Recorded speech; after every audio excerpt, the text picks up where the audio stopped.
Hello sir. Sir आपने, मुझे नहीं पता औरों की लाइफ चेंज की है कि नहीं की, लेकिन मेरी लाइफ और मेरी बेटी की लाइफ ज़रूर चेंज की है। और वो अभी कॉलेज में आई है और she is got a 96% in medical. और वो सिर्फ आपकी वजह से हुआ, क्योंकि उसको मैंने आपकी वीडियोस में 4 साल से देख रही हूँ और 4 साल से मुझे एक बात समझ आ गई कि कोई भी बच्चा हो, चाहे वो स्कूल का हो, चाहे वो मेरा खुद का स्टूडेंट हो, उसको इतना खुला छोड़ो कि उसको ये पता चल जाए कि ये करूँगा तो ये गलती मैंने की है, वो अपनी रिस्पॉन्सिबिलिटी खुद ले सके।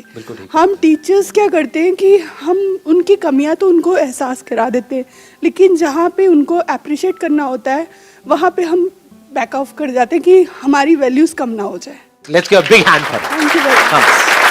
बहुत हेलो सर, मैं थोड़ा सा मतलब इन द सेंस कि मैं ड्रामा पढ़ाती हूँ when it comes to teaching children, क्योंकि हम पढ़ा नहीं रहे होते हैं। एक है इम्प्रोवाइजेशन, एंड आज की डेट में भी बच्चे उस चीज़ को इतना इंजॉय करते हैं क्योंकि वो उनका पर्सपेक्टिव होता है। हम हमेशा मेरा पर्सपेक्टिव, ये देखो, ये मेरे तरीके से देखो, हम हमेशा इस चीज़ में डिफ़र कर जाते हैं कि हम कभी ये नहीं सोचते कि बच्चे का पर्सपेक्टिव क्या है। तो कहीं ना कहीं इम्प्रोवाइजेशन जो पूरा टर्म है, तो वो इसी बात के बारे में बात करता है कि मुझे उस सिचुएशन के बारे में क्या लगता है। तो वहीं से दूसरा टर्म आता है हियर एंड नाउ। ड्रामा का सबसे इंपॉर्टेंट होता है हियर एंड नाउ। हम एज एन एक्टर हम बड़ा प्रिपेयर करके चलते हैं कि जी ऐसा मेथड एक्टिंग और ये और वो, बट हम ये भूल जाते हैं कि जब उस मोमेंट पे कुछ भी हो सकता है। इट्स अ लाइव फॉर्म, कुछ भी हो सकता है, और होता ही है, होता ही है। सो उस टाइम पर वो जो हियर एंड नाउ है ना, कि हाँ मैं यहाँ पर हूँ और मैं यहीं पर हूँ, वो मोमेंट जीना वो बहुत इंपॉर्टेंट है। Let's give a big hand for her. आपने जो बातें कही हैं वो बड़ी इंटरेस्टिंग है, और वो सिर्फ जो आप कर रहे हैं वहीं पर रेलेवेंट नहीं है, यानी कि थिएटर में, ड्रामेटिक्स में वहीं पर रेलेवेंट नहीं है, ये ओवरऑल लाइफ में भी बहुत रेलेवेंट है। एक आपने बोला इम्प्रोवाइजेशन, कि लाइफ में हमेशा वैसा नहीं होता है जैसा हम सोचते हैं। और ये कोई, मैं हवा में बात नहीं कर रहा हूं, ये आप सबका एक्सपीरियंस है, हमारा सबका एक्सपीरियंस है। हमने लाइफ में जैसा सोचा, क्या वैसा हुआ हमारे साथ में? क्या जैसा हम चाहते हैं वैसा होता है? तो जब वो ना भी हो, तो जो है उसी में खुश हो जाना इज इम्प्रोवाइजेशन। इम्प्रोवाइजेशन मीन्स कि कहीं पर कुछ गड़बड़ हो गई है, या कोई सिचुएशन है which is kind of monotonous, कुछ बोरिंग है, उसको इंटरेस्टिंग कैसे बनाया जाए। दूसरा आपने कहा हियर एंड नाउ, इससे बड़ी चीज कोई हो नहीं सकती। तो मे बी अपनी क्लास में कुछ बीच बीच में सिर्फ 5 मिनट के लिए कि जो है बस उसके बारे में हम बात करेंगे। कुछ ऐसा जो है इस क्लास में, लेकिन आज से पहले किसी ने ऑब्जर्व नहीं किया, आप करो और बताओ।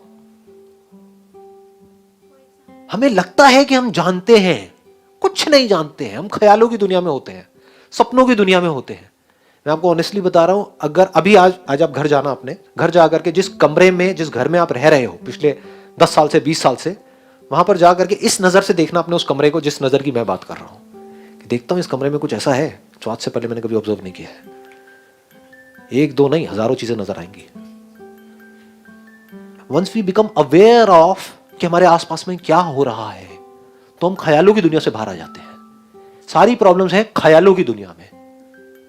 जो हम एक्ट नहीं कर पाते हैं सही तरह से अपनी लाइफ में, वो बिकॉज कि हम यहां जीते रहते हैं, यहां नहीं जीते हैं। जो होता है वो हमको दिख नहीं रहा होता है, वो हमको सुनाई नहीं दे रहा होता है। कोई बोल कुछ रहा होता है, हम उसको सोच कुछ रहे होते हैं और उससे लड़ रहे होते हैं, जबकि लड़ने की जरूरत नहीं होती है। बहुत बार सिर्फ सुनना होता है। सुनते कहां है? सुनना सिखाया किसने है? देखना सिखाया किसने है? रटना सिखाया है, देखना कहां सिखाया है? वो जो रटा है उसके बेस पे बोलना सिखाया है, देखना कहां सिखाया है? वी जस्ट अज्यूम कि नहीं, देखना तो आता है। कहां आता है? जो है उसको देखना आता है क्या? तो उस वक्त क्या किया जा सकता है? सिर्फ यहां पर जो है, हर क्लास में कुछ नया।